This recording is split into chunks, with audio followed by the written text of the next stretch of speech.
Yay, Media Group. We're talking seed oils. Are they truly toxic, or is it possible that we are missing the bigger picture?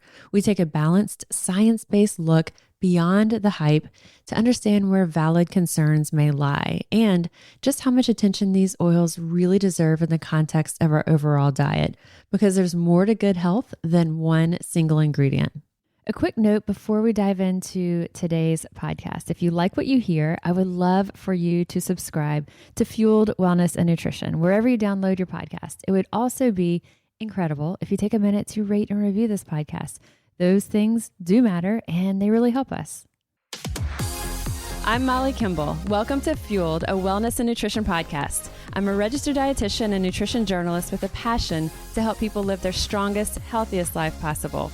In my weekly TV segments and columns, there's a limited amount of time and space to cover everything, but there's so much more to share.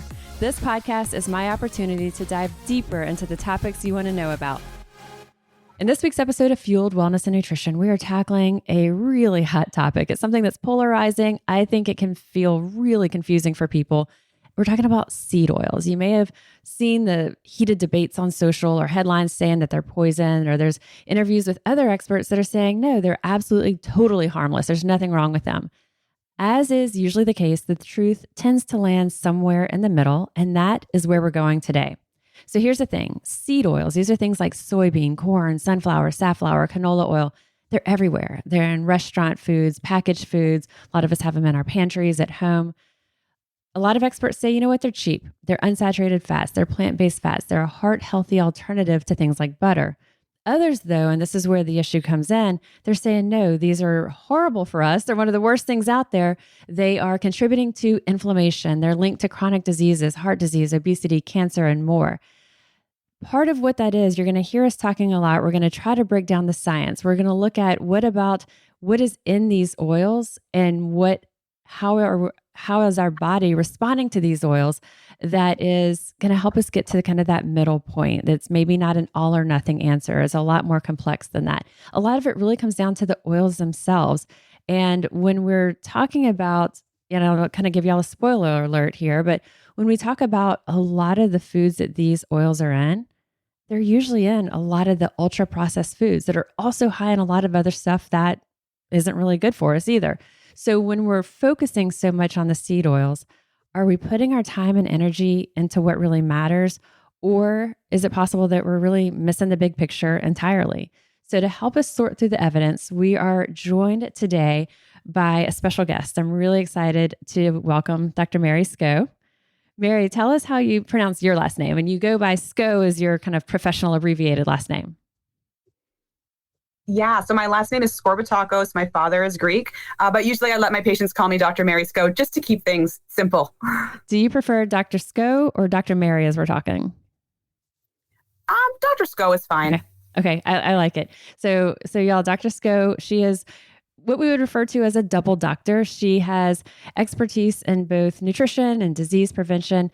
She has her doctorate, her PhD in nutritional sciences. So that was, straight out of college. She went in, she got her doctorate in nutrition sciences.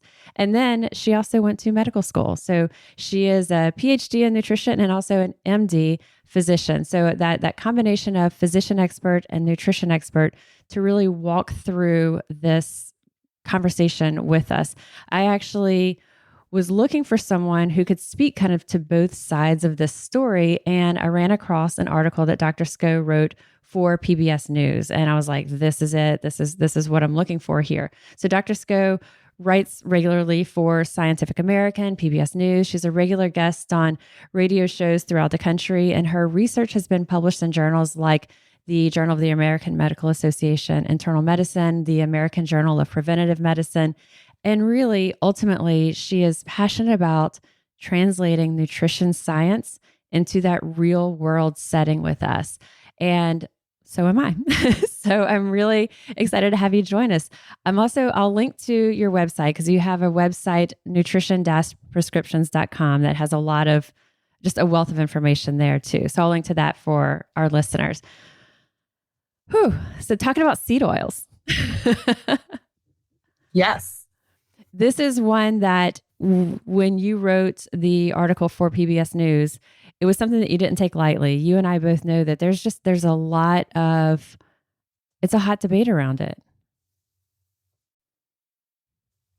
Absolutely. There is this controversy that surrounds seed oils. And I think it's really fascinating when you take a more nuanced approach to the controversy and think about all the little details to really understand, because it's easy to see things in black and white, but most things in life are not black and white. There's always gray, right? And getting to that area of nuance of what's really going on here and what's really the deal with seed oils. I think there's a fascinating story here, and I'm so excited to be talking about it today.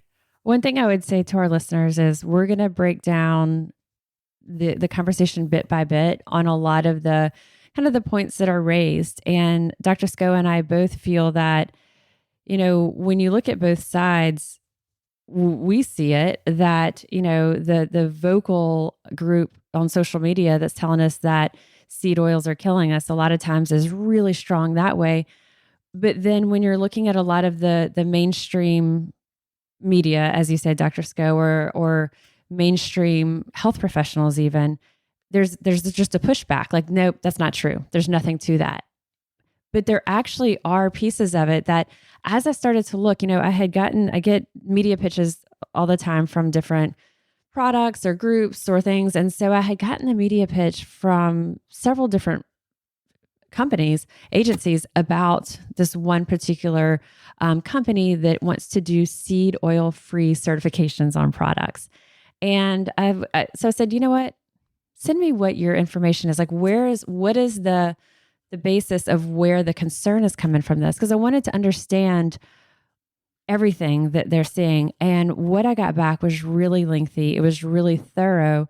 And there's some that I just, knew from our nutrition expertise and that background in nutrition, what we'll be talking about today of like omega 6s and 3s.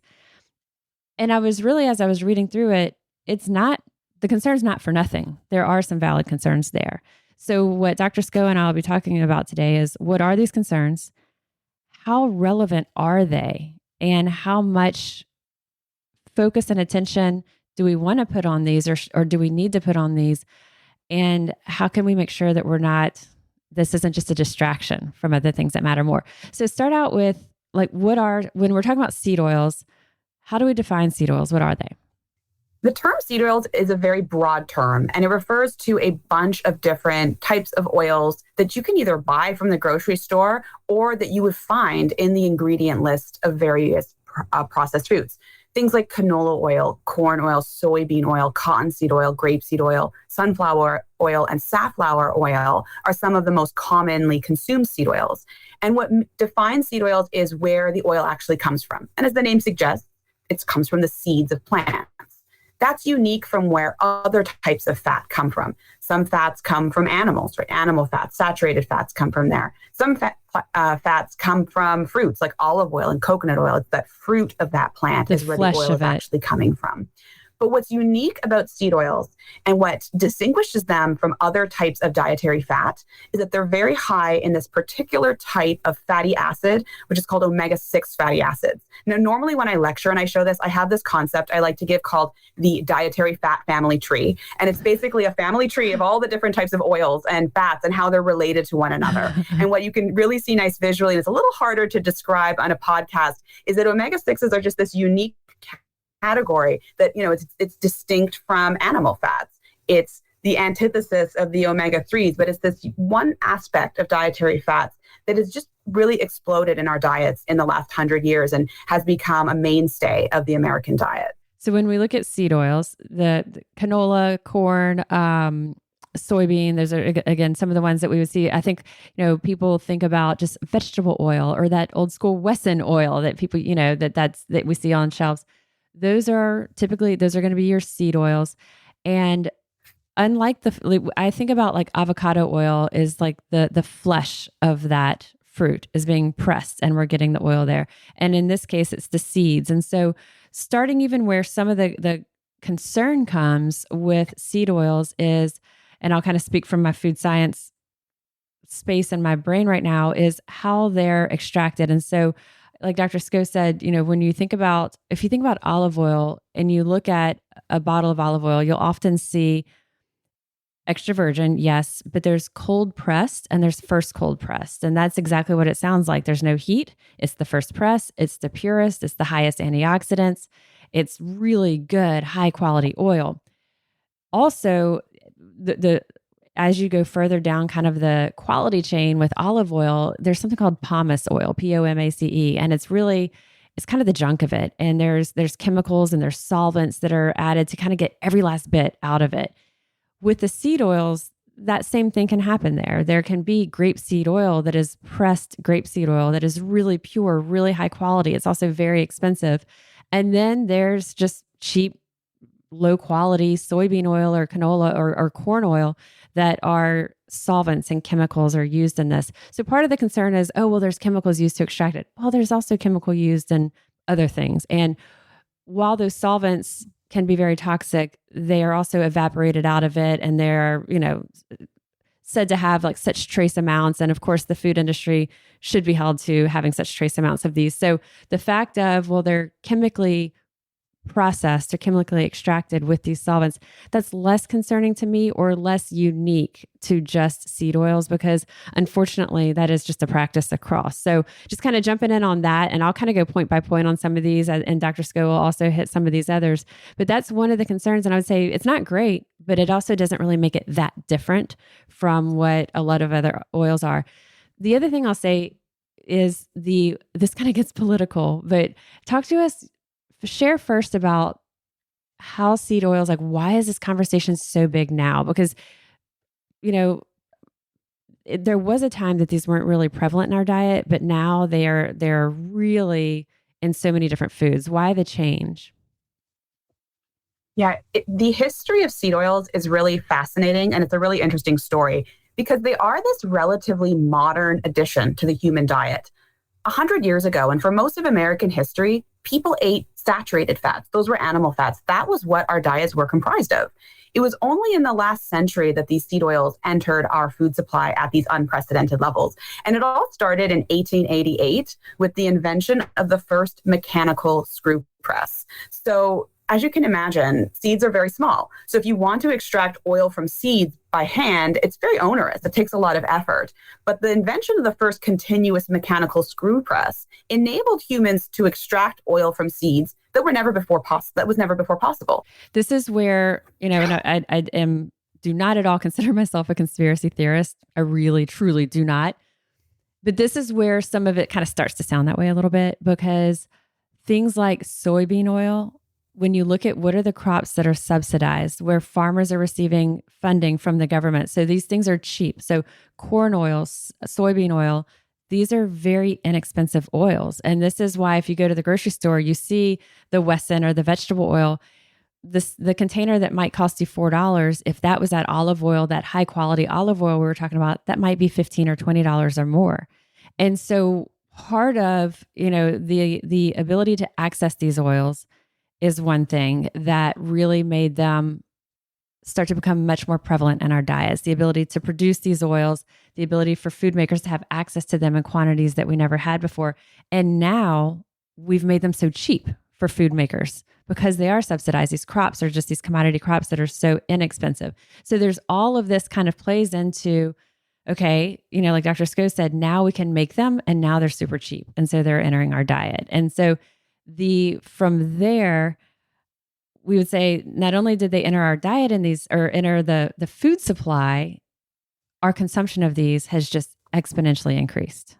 Okay. So it's fascinating how these seed oils have entered the food supply and thus not only changed what we eat, but also changed us biologically, because the saying "you are what you eat" is literally true. Every cell in the human body is surrounded by fatty acids. And if you eat more omega-6 fatty acids, every cell in your body will be surrounded by more omega-6 fatty acids. Meanwhile, if you eat more omega-3 fatty acids, every cell in your body will be surrounded by more omega-3 fatty acids. So we literally are what we eat, and our biological composition reflects the food that we're consuming every day. And there are studies where they actually do biopsies of people's fat and show that fatty composition reflects their diet. And research that has looked at this has shown that in the last 50 years, the concentration of omega-6 fatty acids in Americans is 136% higher. We are basically increasingly comprised of omega-6 fatty acids. And this is one of the changes that has happened as a result of the preponderance of omega-6 rich oils like seed oils. There's also some data showing that until about 100 years ago, the ratio, and when we talk about omega-6s to omega-3s, in very, very simplistic terms, we'll say omega-6s can have a pro-inflammatory effect. They can cause inflammation in our bodies. Those omega-3s tend to have an anti-inflammatory effect. So it's way more complex than that, but just in very simple terms, that sort of the pathways that we can, visualize them. And until about 100 years ago, the omega-6 to 3 ratio in our diets was about 4-to-1 or less. So 4-to-1 ratio of omega-6s to 3s.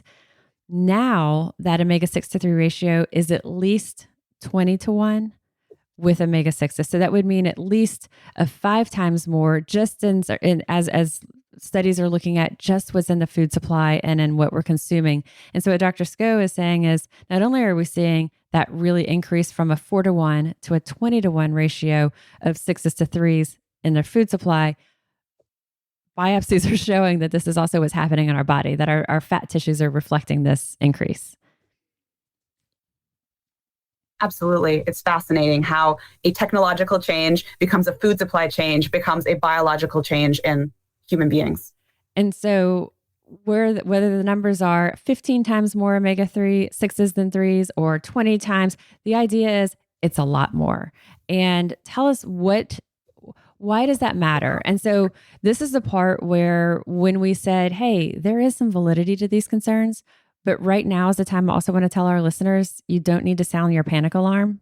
So just kind of hear us out. This is some of the concern, but I do want to come back to and say we're going to also have a reset at the end of still how big of an issue is this compared to other things? Where do we need to prioritize it? So I want to step in and say we're going to sound alarmist for a bit because we're getting into the part that really does have, some things that I'm like, you know what?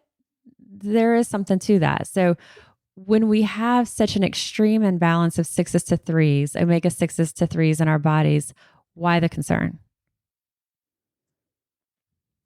Yeah, so I'm going to start with the association-based research. So not causation, but there's a tremendous and ever-growing amount of research that shows that when our omega-6 to omega-3 ratio is higher, it increases risk for mood disorders, things like anxiety and depression. It increases risk for basically all types of pain, knee pain, back pain, even menstrual pain. There's a tremendous number of studies that have shown that this altered ratio is the reason why women experience more menstrual pain because it fuels the pain that they experience.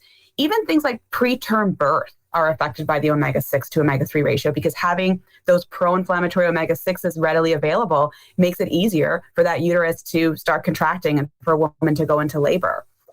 There's research that shows that high omega-6 fatty acid intakes are implicated in the processes that drive colon cancer, as well as studies that show that risk of death from all types of cancer, all types of heart disease, and really all-cause mortality. So death from any cause is also associated with this higher omega-6 to omega-3 ratio. But we all know association is not causation.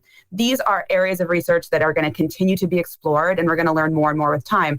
And we're going to focus today a lot on the randomized controlled trial data, the studies that have definitively proven the effects of these omega-6s and thus potentially seed oils on various things, whether it's heart disease as well as migraines.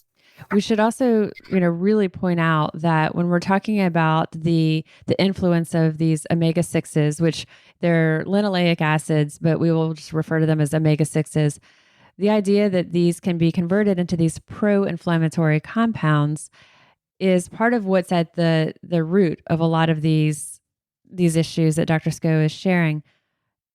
That's one element of it, though. We also know of our diets, I should say. So when we think about what causes inflammation in our diet, sugar, white refined processed carbohydrates, alcohol, so there's so many things here that are not good, that are pro-inflammatory that we really want to focus on. And what I would say is a lot of times, I'm kind of jumping to our conclusion a little bit here, and we'll come back to this at the end. But when we are talking about these oils and we say, the the use of these oils in foods is linked to these inflammatory compounds. Well, they're also often in foods that are high in sugar and high in refined carbohydrates, these ultra processed foods, fast foods, things that are really not good for us anyway. And so, is it really the oils that needs to be our focus, or also kind of cleaning up our diet in general can help naturally to shrink that consumption? So, just to kind of tuck that away as we're going, we kind of want to lend a, again, I don't want us to be alarmist because that can sound really scary. Some of those types of responses that are linked to it. And so, talk to us about the inflammation. You were saying that some of the inflammatory markers that you look at specifically, you'll see high. Yeah, the controversy around seed oils is really related to this question of are they pro-inflammatory or not? And the interesting thing is like the term inflammation is a very broad term and a very broad concept. So I think a lot of the controversy of like, yes, they are or no, they aren't, comes from the fact that we need to look at this with more detail. So there's this one meta-analysis that everybody is citing these days. And it was a meta-analysis of 11 different inflammatory markers. And they looked at consumption of seed oils in relation to those inflammatory markers. If you just read the abstract concludes that overall there's no significant effect. But you got to remember, these meta-analyses are combining data from many different studies looking at many different inflammatory markers with people consuming different doses of seed oils. And it makes sense that when you compare all these apples and oranges, the result just regresses to no effect because we haven't zeroed in on what is the dose, what is the marker, and what is the outcome, right? And if you read through the whole study, read through the whole results section, there's one particular inflammatory marker called C-reactive protein, or CRP. CRP is an inflammatory marker that I measure in my clinic and my patients all the time. And I frequently find CRPs to be elevated for a variety of reasons. One thing I'm seeing a lot of these days is people having just like an elevated, not a super elevated CRP that tells me there's something seriously wrong, but not a normal CRP level either. And I'm often telling my patients, I'm not 100% sure why this is elevated, but there's something going on inside you that's fueling inflammation. And not to say that it's necessarily the seed oils, it's probably 1,000 different things about their lifestyle. But what this meta-analysis did show is that in the people who were eating the highest amounts of seed oils and the highest amounts of omega-6s, they actually did increase their CRP as a result of that. So the question of do seed oils increase inflammation? It depends on which inflammatory marker you look at. And there is evidence that shows that very routine standard inflammatory markers like CRP can be increased by that. And then there's this other, go ahead. I was to say, and then there's the other, to add to the complexity, genetics plays a role in how our bodies respond to it. Absolutely. This is one of my favorite things about nutrition science is all the complexity, right? It's not black and white, and it's not so simple. And genetics come up here because there's research that shows that people of African descent, indigenous descent, and Latino descent tend to metabolize omega-6 fatty acids faster than other people. And this means that they can potentiate that inflammatory effect more efficiently and more effectively, which is good in certain contexts, because sometimes you need that effect to deal with whatever stressor your body is faced with. But if you're consuming a diet rich in omega-6 fatty acids and you have all those omega-6s there, and then that ability to turn them into inflammatory markers very quickly, that's not necessarily a good thing. But then when you look at the research, those like the meta-analysis I referenced, they're not necessarily dividing, the data up by who is the person, who is the individual who's eating it. So part of the controversy might also stem from the fact that seed oils might be more pro-inflammatory in certain individuals compared to others. And there's always that question of, the person, the individual in front of you and what effect it might have on them. And if you put everybody together in the same study, they might cancel out each other's effects.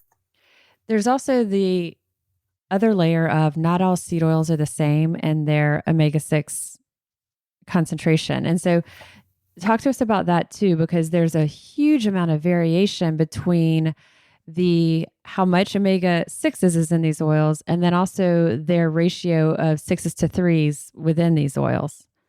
So I guess in short, some are, if you're going to say the words worse, being high omega-6 ratio, some are going to be a much higher ratio or what we would consider like less desirable than others. All right. So absolutely. not all seed oils have the same kind of omega-6 fatty acid profile. And they vary both in terms of the absolute amount of omega-6s, so the amount of milligrams that are present, as well as the ratio of the omega-6 to omega-3s. So some of the more commonly consumed seed oils that have a very high ratio are safflower oil and sunflower oil. Safflower oil has a ratio of 125 to 1, and sunflower oil has a ratio of about 90 to 1. Corn oil's ratio is about 50 to 1. So those are some of the higher end of the spectrum. But two of the seed oils that have a more favorable ratio are soybean oil, which is actually the type of seed oil that is most consumed in the United States, has a ratio of about 8 to 1. And canola oil is actually the best in terms of their ratio. Canola oil has a ratio of 2 to 1. So much more favorable ratio. Part of that is because of how canola oil has been genetically modified and selected to be more favorable. There are even these high oleic oils where they're actually changing and adding more monounsaturated fats to the oils. And there's research being done to understand if that ultimately does improve health outcomes. Research isn't conclusive yet, but on paper, the ratios and the numbers definitely look better. Canola oil is one that has really kind of neck and neck fatty acid profile similar to olive oil for the monounsaturated percentages in there, which it would also kind of help make sense that it's one of the lower omega-6 seed oils. And so all of that is to say, when we're talking about seed oils and we talk about the omega-6s in seed oils having that potential inflammatory effect, then we have to differentiate. They're not all the same. So safflower, sunflower, really high there. So soybean oil starts to be much lower, that 8 to 1, and then canola being just that 2 to 1. And so realizing that when we said it earlier, the whole conversation is just really complex. It's not a simple, straightforward, this is it. You know, that once you start to peel back, the layers just keep peeling. I'll also jump, I think, to the conversation on, we talked a smidge about how they're produced and that, you know, something like that high quality olive oil, that first cold press would be ideal. And then trying to avoid those that are produced with solvents and such, which is what a lot of the seed oils are. Beyond that, though, there's also the conversation. So there's a lot of variation within seed oils of the omega-6 content. And then there's, what are we doing with them? And so when we're repeatedly heating these oils, and we've known for years that when vegetable oils are heated repeatedly, it oxidizes the types of fats in there. And so one of the biggest ways that trans fats being a really unhealthful fat that's really been limited, you know, in a lot of our foods, but what might start out as a vegetable oil low in trans fat, when it's heated repeatedly, and if you think about a fryer at a fast food restaurant, that's where when we have that repeated heating of many of these types of oils, not only would it be trans fats, but other types of oxidation happens in these oils. And then there's a lot of different compounds that are when oils, including seed oils, but other oils are heated to those high temperatures, especially if it's beyond their smoke point, there are different compounds that are formed that can be increasing our risk of certain types of cancers, cardiovascular disease. And so part of it is the omega-6s in there. Part of it is heating them to really high temperatures. And then part of it is repeatedly heating them to these high temperatures. And so all of this is sort of like plays into where the concern is lying on these seed oils. So going back to the person who says, well, I'm going to buy canola oil because when I'm cooking at high temperatures, I like to use that. It's a neutral flavored oil. And you're using it as that one time, or you're buying the canola oil because it's more affordable for you than what that high quality olive oil might be. And you're getting the omega-3s in it. And you're drizzling that canola oil and you're not bringing it to that high temperature. It's not that bad. And that's not something to think, do I need to buy a $20 bottle of olive oil when maybe that's out of my price point? And so, so some of it is the differences in the omega-3s to understand that. And then some of it is how high are we heating the oils that are going to be past their smoke point, and then especially reheating these oils, which may not happen as much in our own household, but it does in restaurants, packaged foods, processed foods. Yeah, there's so much to this. It's very interesting, and all these different elements. And I agree. A big part of it is that these seed oils are processed. And anytime we're processing our foods and changing them in a way that's different than we find them in nature, there's always unintended things that could potentially detract from their potential healthfulness or add other problematic elements to what we're eating. And when you think about like that repeated heating, I think, just kind of if you imagine like a vat of oil that Doritos are being fried in, and the food industry is not going to have this big vat of oil, fry these Doritos, scoop them out, and then replace that with fresh oil and then heat that all again. Nor is the fast food place. Those fries are going into that same fry oil over and over and over. And they may strain it and clean it, but it's really not going to be, it's not going to be freshly used. So the idea of that repeated heating is going to be processed foods, fast foods, restaurants. Again, less likely at home. I mean, and if someone's doing that, well, then you're frying a whole lot of food at home, and that's a whole other conversation too. And so when we're looking at a lot of these things that we are talking about having that extremely high heating or the repeated heating, a lot of those aren't foods that we would say are healthy in the first place. And so changing it to a different type of oil, does it really make that product healthy? Yeah, so I want to talk about the effects of seed oils on heart disease, because I think this is a really interesting story that shows you why we have to look at the details here. Because seed oils originally, came to prominence because of their beneficial effects. Because we know that if you replace any kind of saturated fat, whether it's beef tallow or butter, with a seed oil, you are going to lower someone's cholesterol level. That always happens. But the problem is, just because you lower your cholesterol level doesn't necessarily mean that you lower your risk of having a heart attack or your risk of dying from heart disease. And this is where the controversy arises, because it depends on what you replace that saturated fat with. And the studies do show that if you replace saturated fat like beef tallow with a seed oil that has a lower omega-3 ratio, like soybean oil or like canola oil, you do decrease your risk for heart attacks, and you do decrease your risk for death from heart disease. But what's fascinating, and this was actually shown in a number of randomized controlled trials recently, but even more importantly, the largest study that ever tested this was done back, I believe, in the 70s in Minnesota. And there was actually a researcher who was published on this who went and contacted the son of the researcher who did this research. They went into his basement and dug up these old files and republished this old data to further add to the body of literature that shows that if you replace saturated fats with a seed oil that has a high ratio, you actually, you still lower cholesterol levels, but you don't actually change somebody's risk of dying from heart disease, and you don't actually change their risk of having a heart attack. In fact, in some cases, you raise that risk.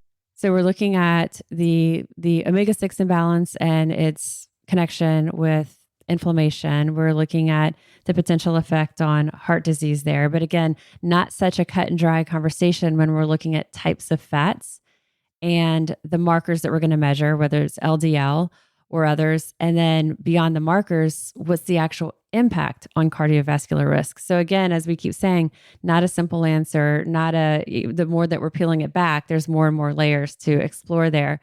And then beyond these, there's also a connection with migraines. So tell us about that. I was just going to reiterate that I also was not aware of the effect on migraines until I started really digging into it. And I thought I was going to be able to find research to substantiate an effect on chronic pain in general, because there is like new evidence coming out around omega-3s and osteoarthritis. And these are other areas where I don't have a lot of options to offer my patients. But when I found that randomized controlled trial, I was just so impressed because it was so well done, so rigorous.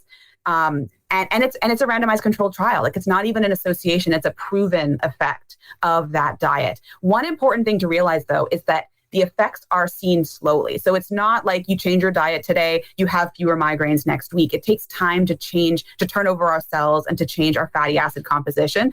So probably you would have to be on this diet probably for at least 6 weeks, maybe even like 12 weeks to really see the maximal effects. But I just think it's so promising to know that there are these things that can make a big difference, because migraines can be very debilitating. And anything that people can do to make themselves, function better on a day-to-day basis, I just love being able to share that evidence and that information.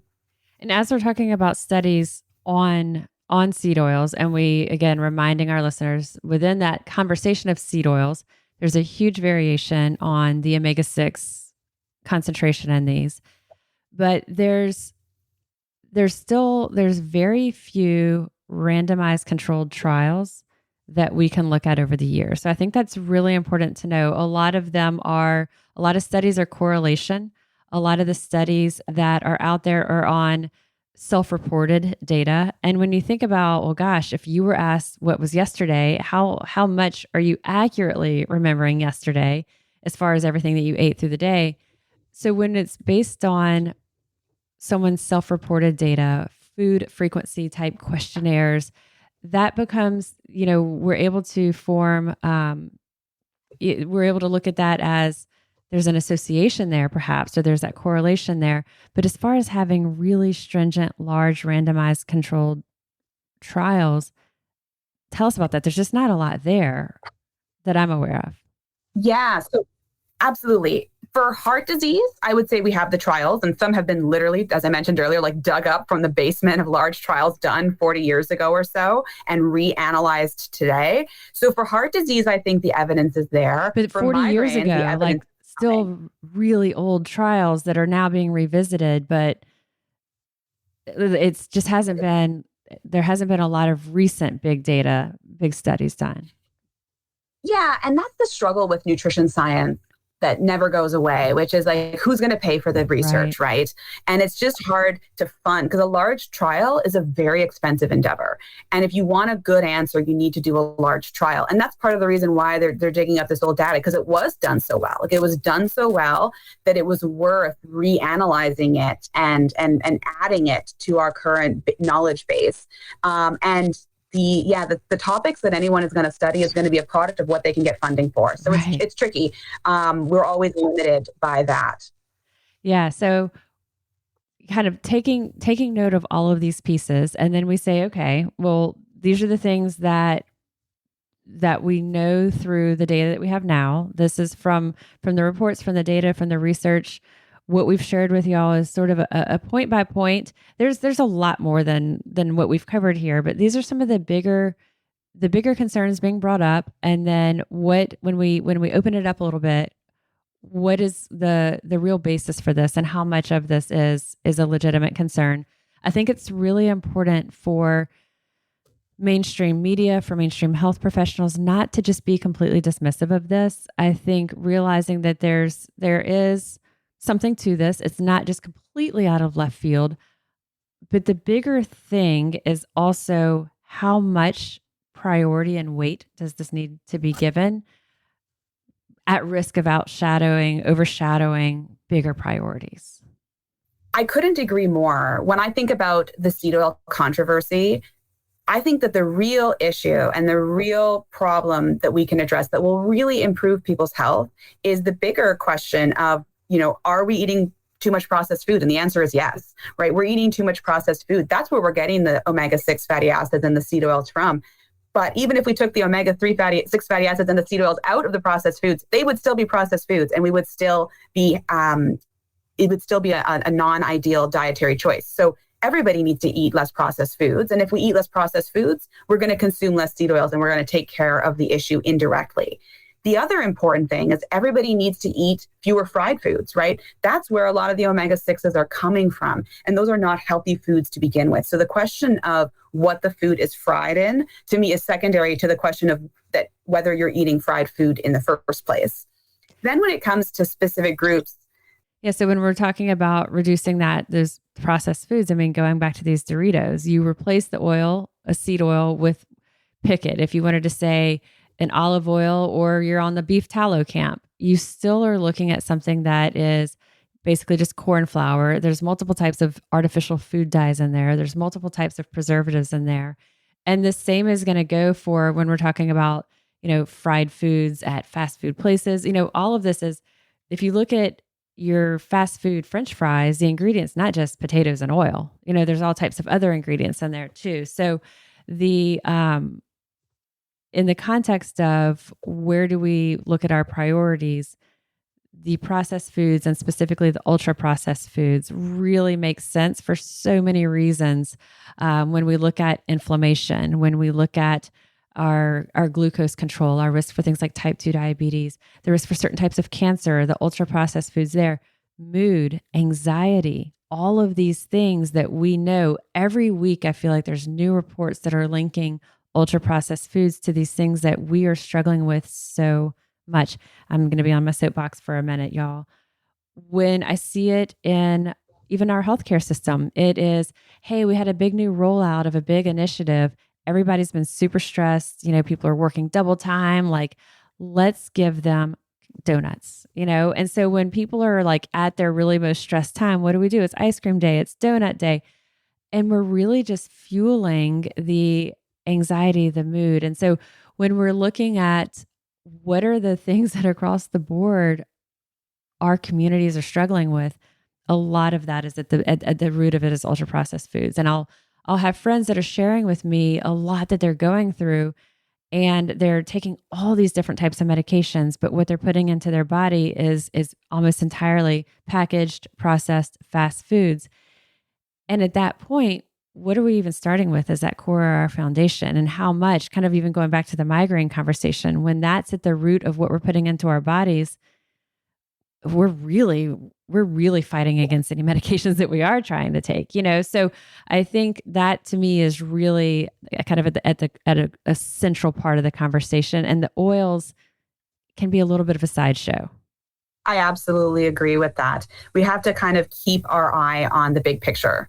And the big picture is the processed food, the fried foods. The seed oils are fascinating from a nutrition science point of view. And I love discussing it and getting into all the nitty gritty details. But at the end of the day, I think the message for the average person is the same message that Plato talked about in 500 BC, right? It's like, eat whole foods, eat fruits and vegetables, don't have too many confectionaries, not too much wine. Like 2,000 years later, nothing has really changed. The tenets of healthy eating have always been the same. And we spend a lot of time on these little details, but the big picture of balance is going to be the most important thing for ensuring good health. Can I share one thing that just really gets me?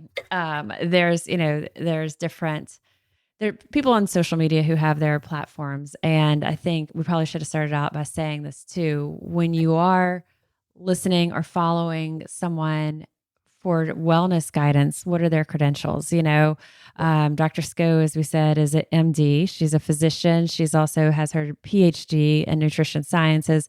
I have a degree in nutrition. I'm a registered dietitian and also food science. And so when we're speaking to this is what we're coming with, these backgrounds. When you're following the person on social, what is their expertise? Did they help their child? Did they help their husband?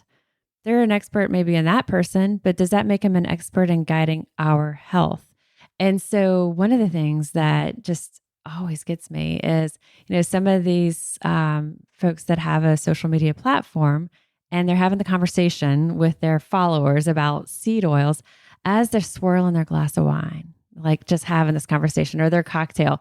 I'm like, the alcohol that's in your hand as you're talking about the inflammatory effects of seed oil this is what we're talking about too, And so it's sort of picking your poison. I had a friend of mine, she's a journalist, and I love it because, she's right in the thick of it. And so she hears a lot of people's concerns, and she gets a lot of what's kind of buzzing, but then also what people are doing. And so she had a person who had these seed oil concerns and wasn't eating anything that had seed oils in it. And she said, meanwhile, she's like, I can't put anything in my body like that. Meanwhile, she drinks a lot daily, and no judgment here, but does things that are, facial injections that are not natural, which again, zero judgment on that, but also weight loss injections. And so there's all this other stuff you're putting into your body, but her dying on the sword is seed oil, And so it's like, again, kind of looking at the big picture of, let's not have it be a sideshow. And what do we focus on? Those stories really resonate with me too. And it's something that I see all the time because we always want there to be a magic bullet, right? A single thing that either makes our diet or breaks our diet. And it's wishful thinking to kind of like latch on to seed oils or whatever the issue might be of the hour and think if we can just get this one thing under control, then and we will solve half the problems. But unfortunately, it's just not so simple and it's not so cut and dry. And we have to look at the big picture and all of the issues. And it's really the sum of all the parts that determines our ultimate health, even though I wish it was simpler. For our listeners, I think, one of a big takeaway is maybe have that awareness of seed oils, and so knowing that, okay, soybean, corn, canola oil, safflower oil, knowing what these are, having the awareness of them is one thing. And reading a label, we always want people to read their labels, kind of know what's in their foods. I would caution though of making a decision and deciding if something is going to be something you eat or don't eat based solely on seed oils. We have one of our Eat Fit restaurant partners has this beautiful salad with salmon and avocado and full of vegetables. And his preference for his vinaigrettes is a cottonseed oil. That is a really nutritious salad, all the other elements he has in it. And so I wouldn't want to vilify that salad because he makes it with cottonseed oil. And then on the flip side, if we, one day we've been using Doritos as our example, there's a Dorito made without seed oil. Well, that doesn't give that product that health halo. So I think our takeaway for listeners is here's what we know on seed oils. Here's what the science is telling us. There's something to it for potentially that inflammation concern. The link, the correlation with heart disease is a little murkier. The link with migraines seems to be a little bit stronger from Dr. Sko. And so whatever is your concern that you're coming in with this, have that awareness, read labels, but use it as just one element of what is assessing, how you're assessing that product nutritionally. So just like anything, one single ingredient isn't going to make something beautifully nutritious for us, or in one single ingredient usually isn't going to make it a complete no to us. And so this sort of can be one more thing that may stack the odds one way or another, but it's not a definitive end all be all. I agree with all of that. And I would say my take homes are really simple. Eat less processed food, eat less fried food. If you're a migraine sufferer, consider increasing your omega-3s by eating more fatty fish and decreasing your omega-6 intakes. And if you want to decrease risk for heart disease, it absolutely makes sense to replace your saturated fats with a different type of fat. But remember, is if you're replacing your saturated fat with a seed oil, you want to choose one with the lower ratio to actually have that long-term benefit of decreasing risk of heart attack. So canola, or even better, something like olive oil. And Exactly. Supplementing with omega-3s, eating more fish or supplementing with more omega-3s, for most people, that's just a good thing for a whole bunch of other reasons. And so when we're talking about maintaining that healthier balance of omega-6s to 3s, typically when we look at how much to supplement of omega-3s, we've done a podcast with omega-3s with our cardiologist, Dr. Chip Levy, before. And we typically recommend about 1,000 milligrams of EPA plus DHA as the supplemental form there. And that's, the podcast he and I did was all about cardiovascular risk and omega-3s in general. But as we're having this conversation about seed oil, it kind of makes sense too. So that would be another takeaway. Thank you so much, Dr. Sko. This has been so much fun. I am already thinking, man, what other topics can we cover together? This would be fun. It's been such a pleasure. I really enjoyed speaking about seed oils as well, and I'd love to chat again. A tremendous thank you to Dr. Sko for carving time out, joining us. I love, love, love the combination of physician and doctorate in nutrition sciences. It was so much fun talking through a complex topic point by point and really kind of helping to, I know as we peeled back some of the layers, we probably added even more questions in there, but ultimately I hope, kind of coming away with the big picture, the big takeaway, and how do we prioritize this in terms of our own well-being. I'll include the links, the link to Dr. Sko's website in the show notes of this episode. And always let me know what you think. I am registered dietitian Molly Kimball, and you've been listening to Fueled Wellness and Nutrition, the podcast. And if you'd like more Fueled Wellness and Nutrition, please head over to mollykimball.com. You can follow me, Molly Kimball RD, on Instagram, Facebook, and Twitter. And if you haven't yet, please go to Apple Podcasts and subscribe, rate, and review this podcast. Join us next time for another dose of Fueled Wellness and Nutrition. Thanks for listening, and stay focused on living your strongest, healthiest life.